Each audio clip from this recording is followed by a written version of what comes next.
Welcome back, folks. Another edition of Hashtag AskGSM, the weekly Monday mailbag video where we answer your question from Facebook, Twitter, and YouTube right here in this video forum. Can't go as long as I usually do due to time constraints, but nevertheless, let's get to this week's great set of questions. Kicking it off, we have Jose C. from YouTube. His question was, how do you think Chris Benoit's career would have ended or continued if what had happened never happened?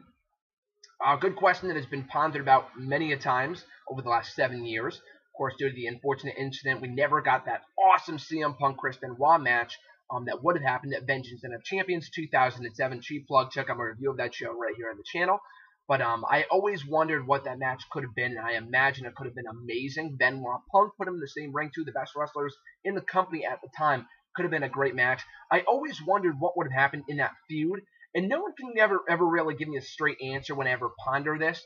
But in the feud between Punk and Benoit, and I assume that's what was going to happen, not just a one-off matchup, I'm assuming that Nitro was never in the equation, and they were going to either turn Benoit or Punk heel.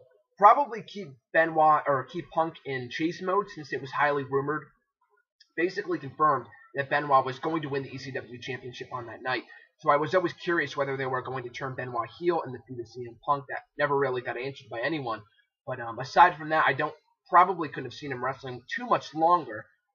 I can't see him wrestling today had he been still alive. Maybe just a couple more years, especially with the whole youth movement and stuff. But nevertheless, so it would have been interesting. But for one thing, what would have happened with his career, he definitely would have gone on to help rejuvenate the ECW brand in being champion, and kind of like what Christian did when he went to ECW in 2009, 2 years later. Jose's second question was, when will we have the next big superstar like a Big Show or Mark Henry type that will actually have an impact, unlike the Great Khali? Good question. A lot of people are wondering the same thing, especially now down in NXT. We really don't have any of those kind of guys. Guys like the Big Show, he came over from WCW. Mark Henry was kind of a rare type. Great Khali, they just got out of nowhere. I know he had some training, obviously not enough. Even to this day, he still sucks.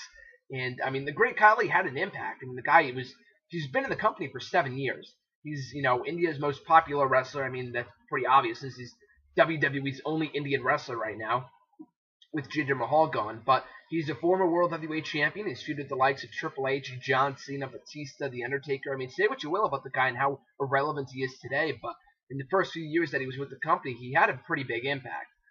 But he never stayed impactful, like you said, like a Big Show or a Mark Henry type. When will we get that next kind of guy? That's a very good question, because that kind of breed is dying out with, Big Show, Henry, Khali, Kane, even all, going to the wayside. I thought Brodus Clay could have been that next guy, but he disappeared. And I think I might have answered this question before in another edition, but nevertheless, the only guy in NXT right now, or two guys actually, Colin Cassidy, but I can't see him being like a monster type heel. I guess he comes to mind, or even Bull Dempsey. But Bull Dempsey, although I'm not as hateful towards him, I guess you could say, as many people are. I don't find him as boring as many people do. But he's still a little bland. I don't find him to be the next Mark Henry or Big Show. I guess they could build him as such. But if anyone, I can't believe I forgot this one. Maybe Rusev. Rusev comes to mind as being the next monster heel. Ryback could have been that kind of guy, but they kind of botched his push, obviously. So Rusev, if they stay the course with him, and I'm pretty afraid that they won't, and after they have him lose, that he'll just become a jobber like Kozlov did and everyone else the last couple of years in his kind of stature. But even still, I could see definitely Rusev being one of those kind of guys if they stay the course with him. Rusev, Colin Cassidy, Bull Dempsey, all kind of long shots, but those are the only real big guys that we have in WWE right now. His third and final question was, do you think we need wrestlers to have more submission finishers to give variety to endings of matches? Good question. Yes, I think every wrestler should have a couple more finishers, like Sheamus did a couple years ago. Paige does right now. She has the PTO. She has the Page Turner. She has, what was the other finisher? The Rampage DDT. And she's a diva. And I mean, some superstars can, kind of switch up their offense a little bit too. John Cena used to put people away with the seated senton off the top rope. Not the 5-knuckle shuffle. That's not really a finisher at all. But the AA, the STFU. I mean, we have Daniel Bryan's. We have the Yes Lock. We have a couple finishers right now. Not enough. Like Jericho sometimes nowadays wins with the Walls of Jericho, which is surprising since he never used to.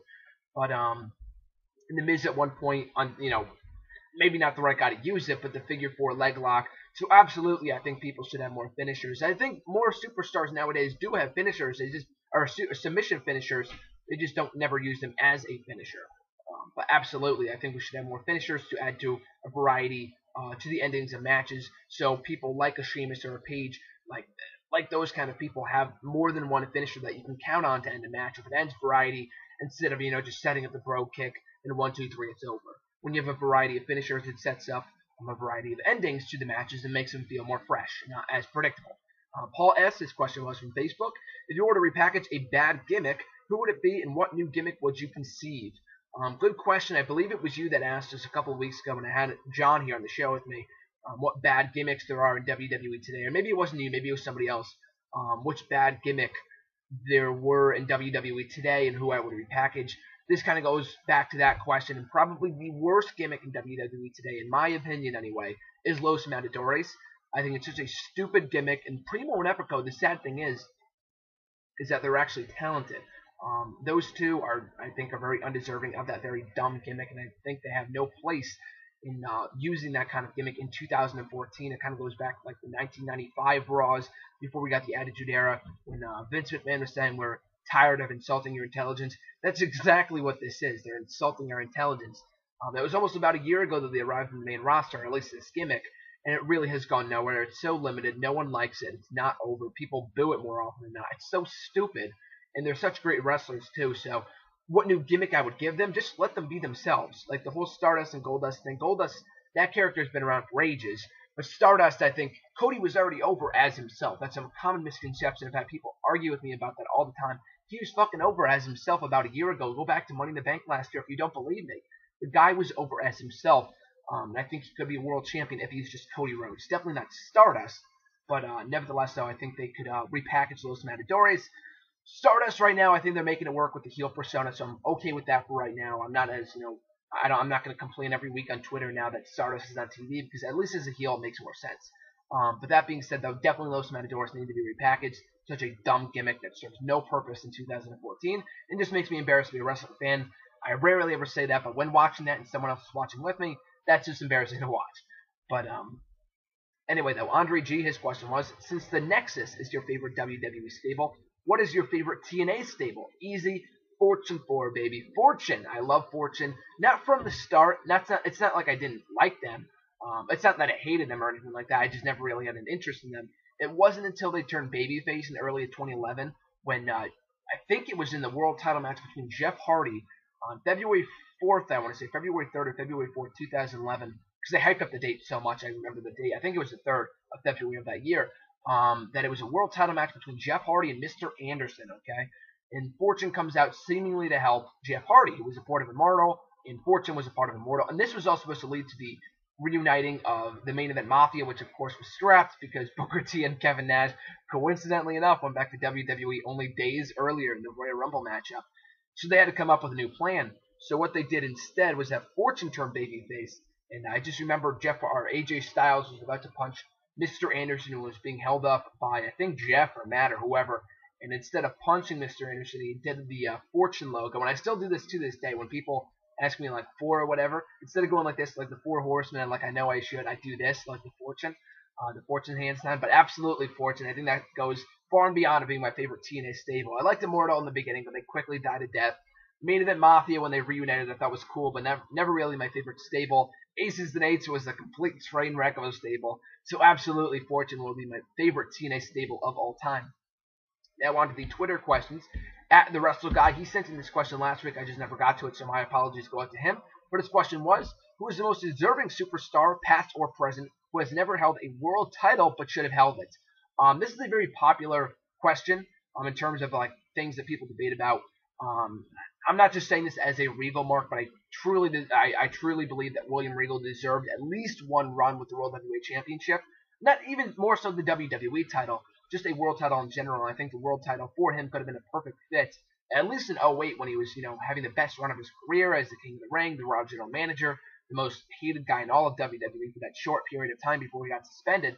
And a lot of people will roll their eyes at me saying that, but I think William Regal did deserve a run with the World Heavyweight Championship, Maybe not more so in '08. I think that could have been the perfect time, but at least any point in his career, I think could have been a world champion.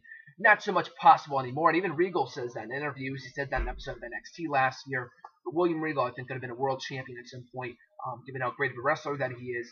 In terms of other people, Roddy Piper, I think, will go down as the single greatest. I mean, it's debatable, but I think, in my opinion, Roddy Piper is the single greatest superstar of all time to have never held the world championship.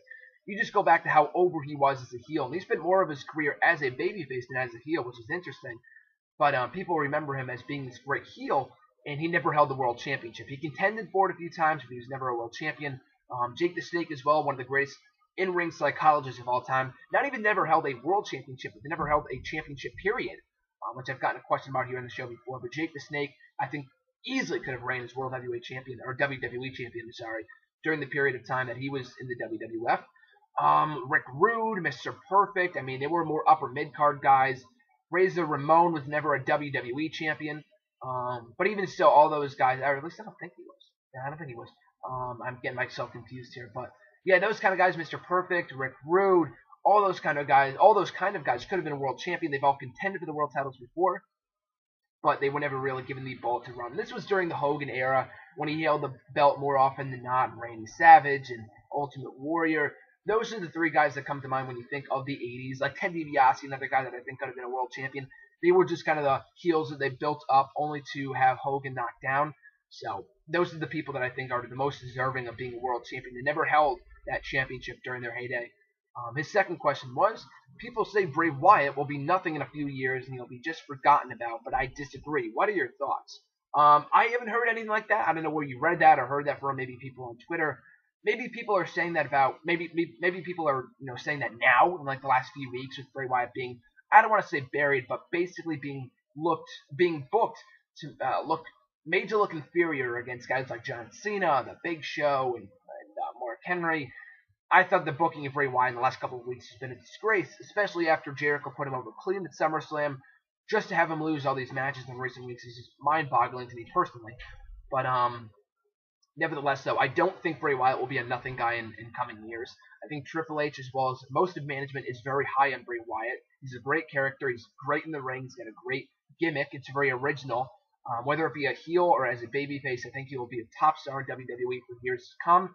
Will be a world champion at some point, in my opinion, anyway. And a lot of people see Roman Reigns and Bray Wyatt being the two biggest leaders of the next generation after, I don't know when John Cena is going to leave. I give him another 10 years, in my opinion. But I think Bray Wyatt and Roman Reigns will lead this new generation of guys like Cesaro and everyone else, Seth Rollins, Dean Ambrose, into this new generation. So, no, I don't think Bray Wyatt will be nothing in coming years. I think he will be quite the opposite, actually. I think he will be a big star in years to come, given how high management is on him and how great of a talent that he is and so much untapped potential that he has at the moment. RJ, my host from Wrestle Rant Radio, his question was, this was also from last week, but I'll answer it now. Don't you think Seth Rollins should get more aggressive as a heel against Roman Reigns instead of the coward heel and make him look stronger? We discussed this a little bit via text a couple of weeks ago, but absolutely, I think that should be something that is done. They did that with Randy Orton. He was made to look like a pussy heel for such a long time, and it pissed me off because the reason I became a fan of Randy Orton in the first place, not so much anymore, but back in '08, '09, was that he was such a vicious heel. And we don't get that Randy Orton nowadays. We do more so now than we did a couple years ago, and as a babyface, it made no sense.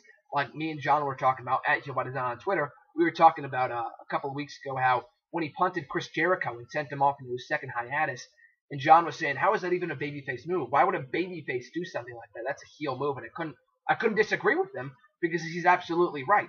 Randy Orton shouldn't have been punting people in the head as a babyface. I try to make the argument that he was a badass babyface, but even as a babyface, you shouldn't be doing that. It kind of makes you a borderline heel. And I know they were trying to make him like the next Stone Cold Steve Austin, but it's a different day, it's a different age, it's a different time, so it's not really the same. But nevertheless, I digress. Yes, absolutely, I agree that Seth Rollins should be made to be out to look more aggressive. And going back to my point on Randy Orton, like I said, was being booked so cowardly for such a long time. But when he had that attack on Reigns that I know everyone remembers from last month on Raw, it was so perfect. It might have been in July. But it was that one episode of Raw that he arcaded him on the table a couple times. He was made to look so vicious and so aggressive. And he hasn't really maintained that same momentum since. But I thought that moment, that one night, that one attack on Roman Reigns was so great. And it made an impact as Roman Reigns is rarely ever made to look out to be inferior. So if you do the same thing with Seth Rollins, maybe not do it every week, and you might not even have Seth Rollins win their matchup at Night of Champions or whenever they face off, the tag team match or whatever.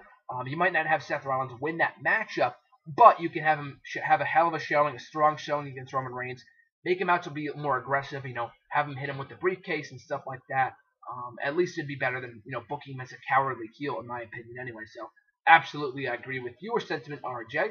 At Cody Collier 12, his question was, who would you like to see Kenta face when he gets in the main roster? Now, I know I answered this question when Kenta was signed by WWE. I answered these questions multiple times in that video. What number or what edition it was, I don't remember, but I'll answer it again here. Daniel Bryan, Seth Rollins, Cesaro, all those kind of guys I would love to see Kenta mix it up with on the main roster. Even in NXT, he's supposed to be making his debut, and I guess the timing of your question is pretty fitting since he will be making his WWE debut on NXT TakeOver this coming Thursday, so that should be exciting. But even in NXT, if he stays down there for a substantial period of time, he could have great matches with Tyler Breeze, Tyson Kidd, Adrian Neville, whom else am I thinking of? Sami Zayn here. All 4 competitors in the NXT title match this upcoming Thursday. Any one of those guys could have a kick-ass matchup with Kenta, so I very much look forward to him facing off. And even if he faces like a shitty wrestler, he could still have a great matchup. So that being said, I still look forward to Kenta on NXT, the main roster, whatever. You can count on Kenta for having a great matchup, whoever he mixes it up with. So I'm excited for that.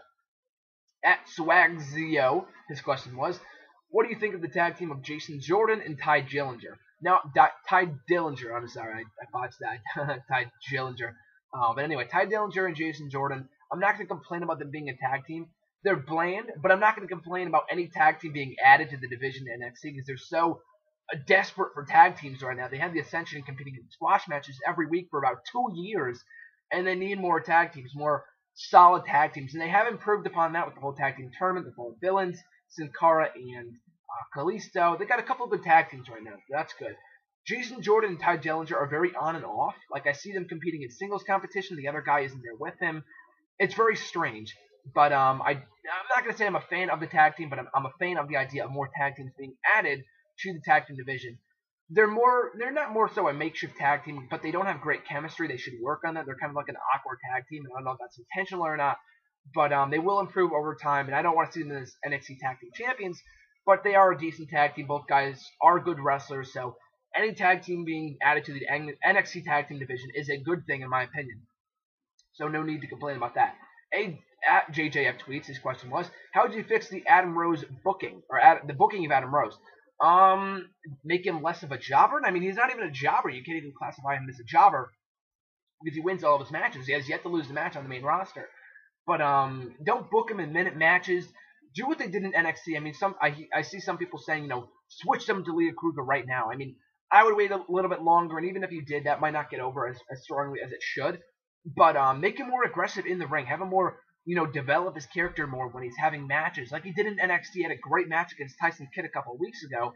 Because he came out with the whole Rosebud entrance. Yeah, whatever. But during the match, he was aggressive as hell. He was aggressive like Leo Kruger would have been. So if you do that on and off switch, he doesn't need to go 100% full Leo Kruger, full retard, but he doesn't need to go 100% Leo Kruger, but he needs to at least, develop his character a little bit more so he's not a complete joke in the ring, or at least my opinion anyway. So that's how you can fix the booking of Adam Rose. I don't know if more people would take him seriously, but that's a start. And the final question comes from @Reborn Again. His question was, do you feel the fans will turn on Roman Reigns should he win the title at WrestleMania? I've already seen internet fans start to do that in turning on Roman Reigns. But I don't know. The fans are still very much. He's still very much over with the casual fans when he goes to Raws and stuff. He's not being booed. But will that change over time? I don't know. But anyone that's booing Roman Reigns right now, I think it's just hypocritical. We all complain about want to see something new. We don't want John Cena. We don't want the old Randy Ortons. We want something new. Roman Reigns is that guy. So you can book him like that. I don't give a fuck as long as it's not John Cena. It's something new. So I'm not complaining. But will people start booing him by WrestleMania? Maybe after he wins the championship. I don't know. If he were to beat Brock Lesnar, I don't know if people would do. I think it might be a big moment. But this is the same kind that people were cheering to win the Royal Rumble last year. When Daniel Bryan wasn't there, they wanted him to beat Batista. We all want something new. They don't cheer the guy that you want to replace John Cena. It makes no sense. So it's really a 50-50 whether people will turn on him at WrestleMania if he were to win the championship. But I guess we'll just have to wait and see. I personally won't be booing him because I like new. I like change. But we'll have to wait and see when it comes to, the majority of fans when it comes to the casual fans. I wouldn't think so, but anything can happen.